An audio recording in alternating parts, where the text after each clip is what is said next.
United States makes over 4 pounds of garbage every day.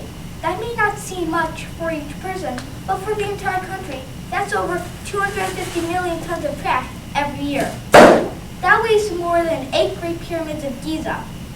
One thing we've learned in trash is that we can't get rid of garbage. It has to go somewhere. It can be recycled or incinerated, and most of it goes into landfills. The problem with landfills is that it takes up space, it releases methane, and hazardous materials like battery acid can leak into our drinking water. We wanted to improve the way we treat garbage, so we did research into this problem. We read books, newspapers, industry magazines, and government reports. We learned that over half of waste could be recycled, but only 1/3 of it actually is.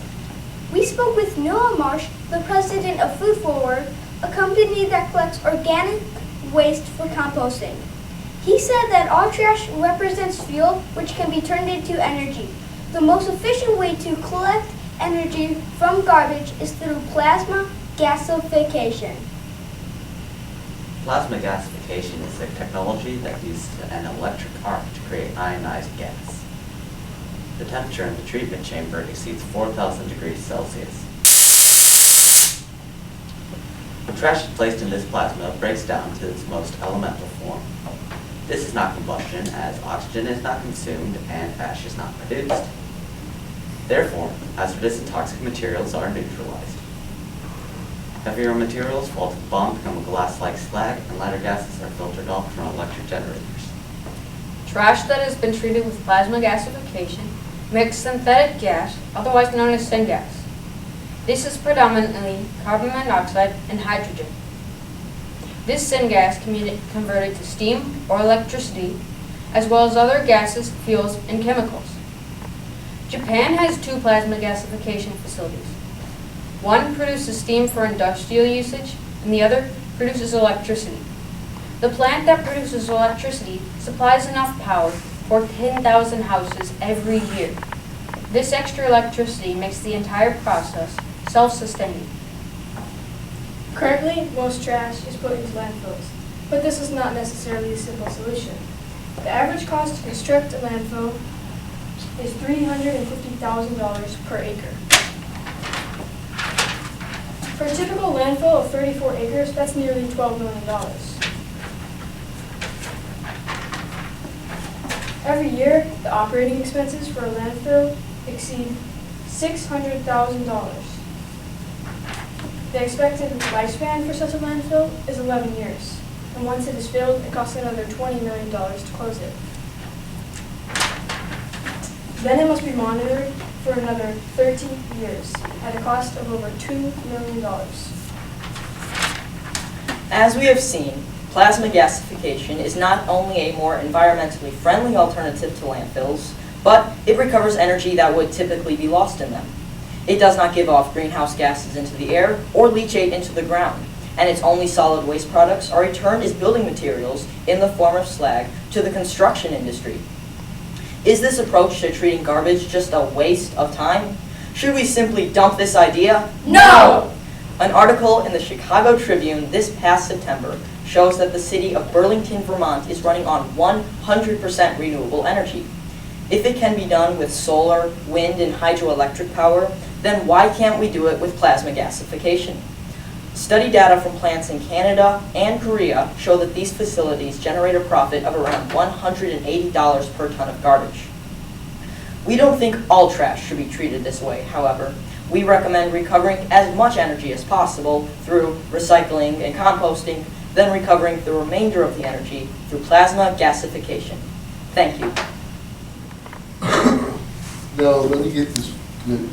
Plasma gasification. Plasma Word. gasification. Yeah, correct. I want to make sure I'm saying what I'm thinking I'm saying. You mentioned first trying to recover through recycling and other methods. Why? Why rank them that way? Why is plasma gasification ranked underneath recycling? Is it easier? I'm sorry, go ahead, answer my question. Yeah, it's basically because this is elemental recycling. It doesn't give us back the same product. For stuff like plastics and metals, we have limited supply of them, and it's important we conserve them. Yeah. It's also, plasma gasification can be expensive to set up and build, so it's often easier and better to go the simpler route that recovers more. Okay. As you said, like Japan already got one and that's doing this way. Yeah. How about America? Well, there is the USS Gerald Ford has one on its ship. They have one. There are a few around the country, one in Sacramento, and I believe there's one in somewhere in, I think, Minnesota. And do you have any plan like to promote this way of recycling? Because as you said, this is a really great way. And why aren't people doing this? Well, I think Carter, you can answer that. Well, it just kind of scares people, the thought of burning, and it's like incinerating. It's not quite incinerating because all it does is good. It gives energy and gives solid waste products that the construction industry can use. It's also very expensive to construct, but over time it will eventually recover costs. And did you share with like local groups to like tell them how great this idea Yep, is? we've shared it to a city hall as well as a scientist in the engineering industry. And what do they think? They said that it's a really interesting topic and that they want to learn more about it. So you got somebody in politics to tell you they want to learn more about it. One of the politicians. And have you considered like where would the cost come from? Will that come from tax, like, or where would So it's a definitely a new product. It's not really 100% sure how much it would cost, but in California, they're going to build one, and they're thinking it's going to cost $200 million, but it would produce, I think it was 750 tons per day incinerated. Well, not incinerated, long so run term, it would- it should be good. Yeah, government taxes. So for $200 million, I can power, I can get power and eliminate waste over a long period of time. Yes. Does anybody have any connection to the waste industry now? Do you guys know anybody working in that industry, or is that how you guys came up with this idea? Well, Christian can answer it first. We have our uncle.